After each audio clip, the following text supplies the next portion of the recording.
aquilo que me dá esperança. Quero trazer à memória aquilo que me dá esperança.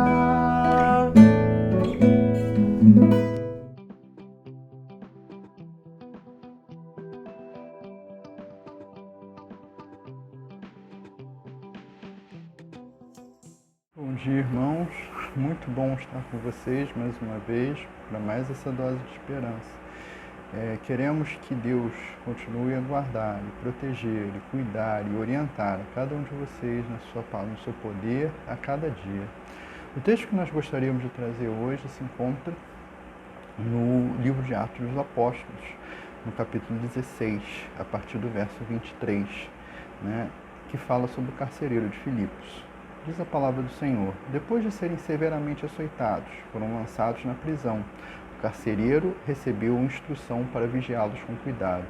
Tendo recebido tais ordens, ele os lançou no cárcere interior e lhes prendeu os pés no tronco.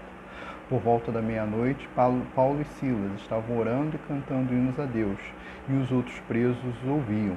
De repente, houve um terremoto, tão violento que os alicerces da prisão foram abalados. Imediatamente todas as portas se abriram e as correntes de todos se soltaram.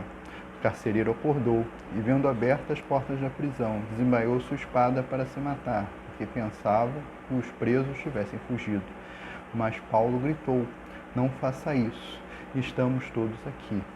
O carcereiro pediu luz, entrou correndo e trêmulo, prostrou-se diante de Paulo e Silas.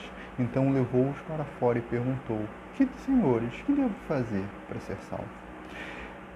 Esse texto, é uma palavra que eu já ouvi dezenas de vezes, talvez centenas de vezes, mas a cada vez que a gente lê, a cada momento que a gente reflete sobre ela, nós temos elementos novos, coisas novas que falam para nós, que dizem coisas diferentes para nós e que nos orientam em relação ao que Deus quer para a nossa vida. E eu gostaria de chamar a atenção para o fato das ordens que esse carcereiro recebeu. Paulo e Silas foram presos e o carcereiro recebeu a ordem que os vigiasse, ou seja, uma prisão com dezenas, talvez centenas de criminosos.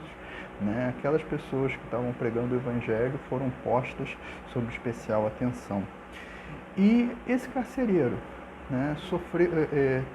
estava lá, fazendo a sua guarda, a sua vigília, e ele dormiu, porque ele foi acordado. E ele não podia dormir como carcereiro. Os romanos, naquela época, o soldado que estava de guarda e dormia, a pena era a morte e a desonra. Além disso, houve um terremoto e os presos foram soltos.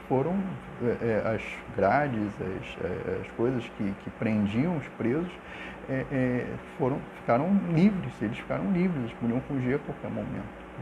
E aquele carcereiro olha aquela situação, acorda, não tinha luz, porque ele pede luz depois, e diante daquele quadro ele percebe que a vida dele tinha acabado. Ele tinha chegado numa situação de desespero, porque ele ia perder o emprego, ia perder a vida, e a sua família, depois disso, ficaria numa situação de vergonha. E pior do que isso, naquele momento, ele pensa em acabar com a própria vida dele. Quando ele é chamado por Paulo e Silas para uma palavra de salvação, quando ele é chamado por Paulo e Silas para lembrar, bota a luz, coloca a luz, vê as coisas de outro jeito, porque as coisas, o mundo que você acha que está perdido, a vida que você acha que está perdida, Deus tem um propósito diferente para ela, Deus tem um novo propósito para ela. E aí aquele carcereiro depois pergunta a Paulo e Silas, o que eu devo fazer para ser salvo? Porque Deus tinha um plano na vida daquele carcereiro de tal forma que num dia qualquer, numa noite qualquer, ele se encontra com Paulo e Silas. Ele se encontra com um apóstolo de Cristo. Ele se encontra com a oportunidade de mudar a vida dele e a vida da família dele por muitos séculos. Deus sabe o que aconteceu depois disso, depois desses eventos, mas a vida daquele carcereiro mudou. Deus usou um momento né?